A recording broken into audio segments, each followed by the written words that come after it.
Pengakuan mengejutkan terlontar dari 4 terdakwa kasus dugaan korupsi dana hibah pembangunan Masjid Raya Sriwijaya Jilid Pertama, Edi Hermanto, Syarifuddin Dwi Kridayanti, dan Yudi Arminto.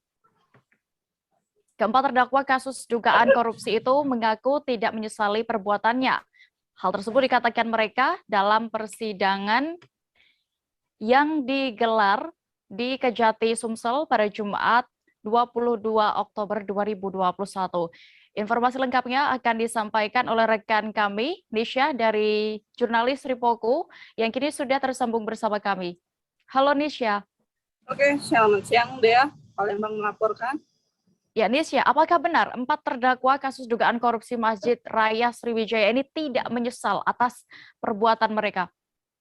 Ya, benar sekali Dea. Ya, hal itu disampaikan oleh keempat terdakwa dalam persidangan yang digelar Jumat kemarin di Pengadilan Tipikor Palembang.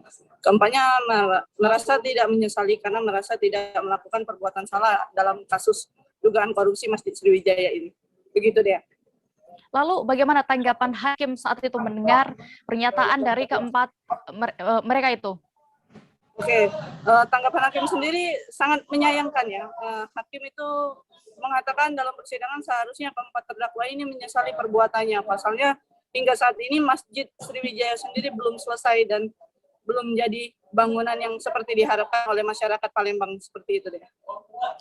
Lalu berarti akan ada sidang lanjutan lagi nantinya. Kapan akan digelar, Nisha? Oke, kalau untuk empat terdakwa Edi Hermanto, Syarifuddin, Edi Hermanto, Syarifuddin, Dwi Kridayanti, dan Yudi Arminto akan kembali digelar tanggal 29 Oktober 2021 nanti dengan agenda tuntutan jaksa penuntut umum. Seperti itu, Ge. Baik, Tribuners, tadi rekan Nisha juga sudah berhasil mendapatkan keterangan dari Roy Riyadi selaku jaksa penuntut umum Kejati Sumsel. Berikut keterangan lengkapnya. Dari keterangan saksi terdakwa tadi, bagaimana, Kak?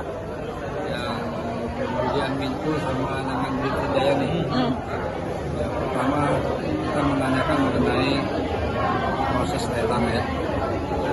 Artinya lelang itu dokumen yang dipersiapkan oleh pelantas pun dokumen yang tidak bisa mereka ketahui kaitan dokumen lelangnya untuk melakukan penawaran.